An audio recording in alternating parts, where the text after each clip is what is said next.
believe it. We gonna do this thing. That's right. You're looking good, brother.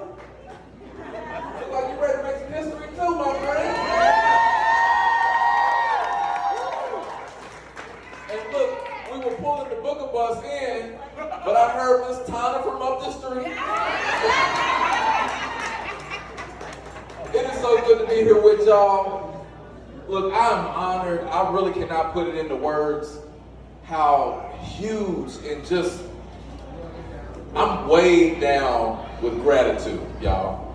I feel so thankful that I'm a part of this with you all. And I see Sherilyn here, another giant we got to get to Frankfurt. Susan, my sister, we got to get you to Frankfurt. I heard my practice here. There you go. Looking good as always. Got to keep you in Frankfurt. Yeah. Look, y'all, we wanted to bring the bus into town. You know, we have a little over a day left to bring this thing home. Yep. And I wanted to bring you some good news. Look, we can always use some good news, right? So, you know, we stepped out on faith against a lot of odds, against a lot of cynicism, because we believe that Kentucky is worth fighting for. We understood what the mission was. And it's not about just winning races. It's about winning our future. It's about defeating hate. It's about saving democracy. And so, after nearly 2 years of running, statewide, thousands of miles, from the hood to the holler and everywhere in between, I wanted to give y'all some good news today. Okay, now, if you got your phone out and recording, that's cool. When I share this with you, y'all spread this out, okay?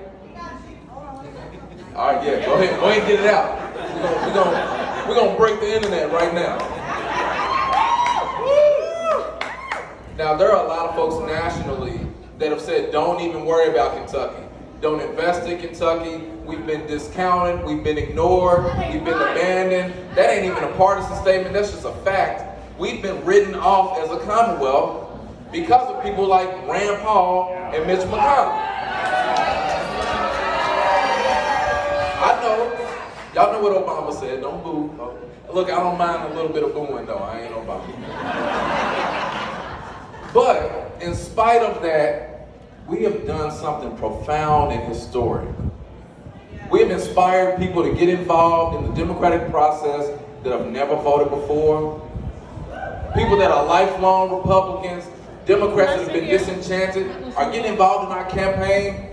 So many folks that have voted for Trump organizing on this campaign. We're doing something that is bigger than just beating Rand Paul. So here's the news.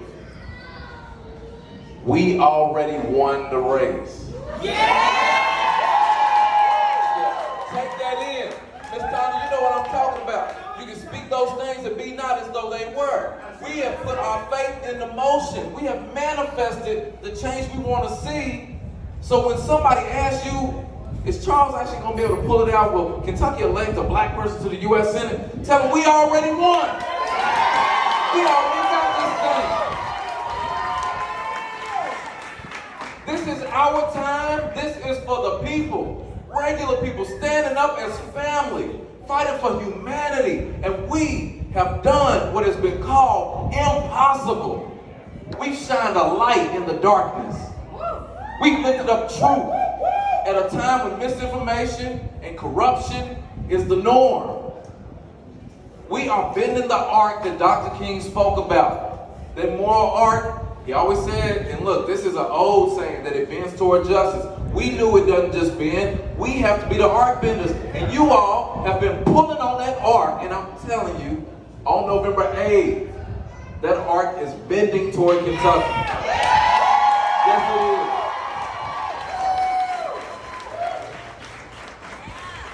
is. And so now that you know, let's cast all doubt aside. If you still feel cynical, I won't judge you, but push through it anyhow. Because we got to meet this moment. That's right. We gotta do this. We have to beat Rand Paul. Yeah. But bigger than that, we have to stand as Kentuckians. I ain't even gonna talk about him no more. This ain't about him. It's about us. That's right. Folks, this ballot, and there are so many critical races, judicial races, this is the largest ballot that I've ever had. Front and back, completely full. At the end of it, there are 2 amendments. And look, we already know, you already know, what do we need to do on amendments 1 and 2? We need to vote no, like our lives depend on it, because it does. If we want to still pursue a free and safe society for our families, our loved ones, for ourselves, we gotta vote no on Amendment 2. And if we want checks and balances in our government, and to make sure that our legislature is not running away with our tax dollars to create an agenda where they block you out and ignore any accountability from the executive, we have to vote no on Amendment 1. So, we have a little over a day, and we have an opportunity here. I'm proud, and look, I see you ready. I know you're ready to go. I was fired up just looking at you. We got this thing. We doing it together. I wanted to tell you 2 things that I hope you can carry with you into the last day and a half. Because you all, I'm sure you've noticed, there have been a lot of attack ads against me. They've been calling me everything but a child of God. It's been pretty impressive to see. And what you haven't seen are attack ads for me. This is important. My campaign, look, I'm not a typical politician. I come from the hood, both my parents dropped out of high school. Like, I never thought I'd do anything like this. I'm just pursuing my purpose. I'm standing up for my family. You all are my family. I'm doing what I was taught. I was taught to fight for family, and I'm doing this because I know we deserve better. But I'm not a conventional candidate. So, the establishment and leadership, National Democratic Party, were like, no, we're not going to give anything to this race. We have not received any support from National Democrats. Now, my brother J.B. Harrison came to town, the DNC didn't come to town.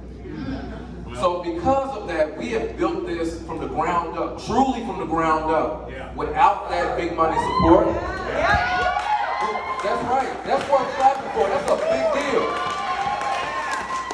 It's a big deal. But it also means we didn't have the $100 million that was in the last cycle. So we have not put up these big, shiny TV ads that are really monotonous and sort of boring anyway. The money that we've raised, we've put it into the ground. We've been organizing across Kentucky in a lot of communities that have been ignored for a long time because I'm tired of that. And I know the only way things will change is if we do it together. And so we've been focused on community organizing, issue-based organizing, relational organizing, where you're empowering more folks to use their voices and to take action in their communities.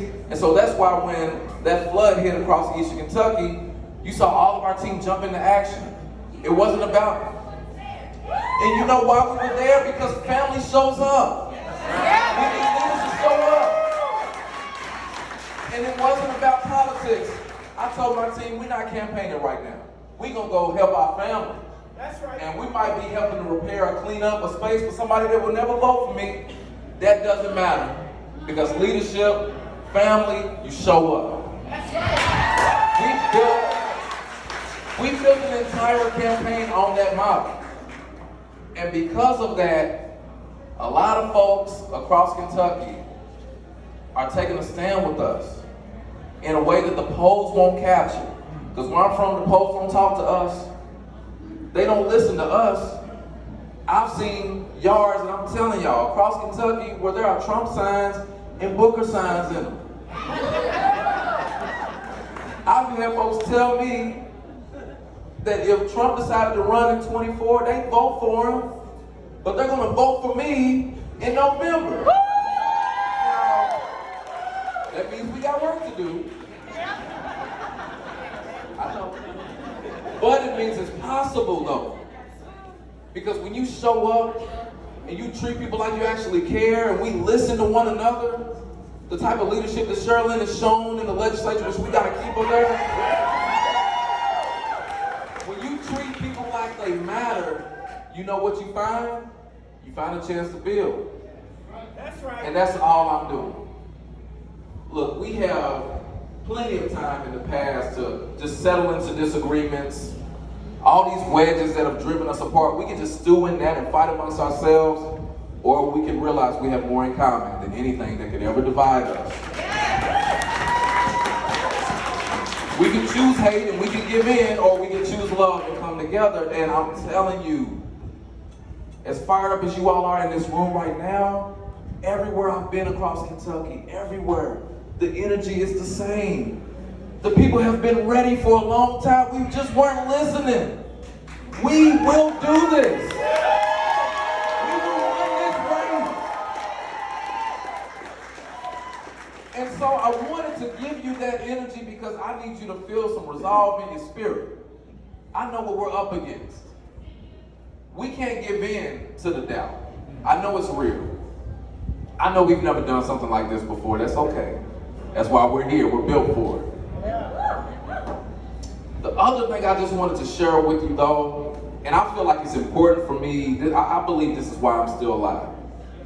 I think we all have a purpose. I believe we're all here for a reason. I'm not going to preach at you. I know it's Sunday. I'm not here to preach at you. But I do believe we're all connected, and we all have a purpose. We all have a light that's ours, that we have to shine for the world. And for whatever reason, God saw fit to allow me to be here. Like I said, I'm not here to preach at you. Because whatever you believe or don't believe, I love you, you're my family, and y'all know that. But I just know, when I was in that hospital bed, suffering from diabetic ketoacidosis, and my body was shutting down, and I was throwing up and bile, and I was paralyzed, I couldn't move. They were telling my family that don't expect him to come out of here. And I had made my peace. You know, I wanted to see my girls grow up. Being a dad's the best thing in the world to me. And I didn't want to leave them. But I thought it was over. And so I said, well, if this is it for me, I just want Kentucky to know that I tried. I want my girls to know that I love them and I tried. That's what I was saying in the bed because I thought I wasn't getting out of there. Yeah. The reason I believe I made it out of that, to stand here before y'all right now, is to tell you this. I love y'all. I love you. I love y'all. I'm honored to represent you. I'm honored to stand by your side. I believe in us with everything in me. I believe in Kentucky. I don't mind the doubters. We will prove them wrong. We deserve this victory, y'all. So on November 8th, we will get it. Are y'all ready to win? Come on, y'all ready to win? Do you believe Kentucky is worth fighting for? Thank y'all. Thank you for this chance. I'm going to go to Washington and make you proud. I will. I'm going to be that vote to codify your rights, to make sure the government will not take your health care away. I'll be that vote for our teachers, to make sure they get the benefits they deserve. I'll be that vote for our veterans, to make sure they get the benefits they deserve. I'll be that vote to put more money in your pockets, good paying union jobs, address climate chaos, make sure our communities are safe, so no one has to deal with the pain of losing a loved one from the public health crisis of gun violence. We can protect the Constitution and keep our schools safe. Come on now. Let me be that vote for you. Let me be the vote to bring money back to Kentucky, to legalize cannabis and end the war on drugs. Let me be that vote for you.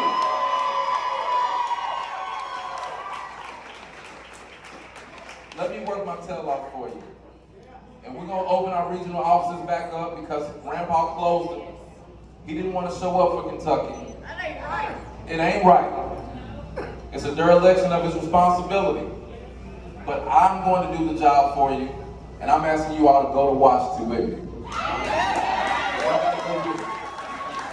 All right, now, I done said enough to you. I want to hug on you if you'll let me. We can take some pictures. I won't break your camera. But we going to keep going nonstop until the polls close. And then, when that happens, we will celebrate together.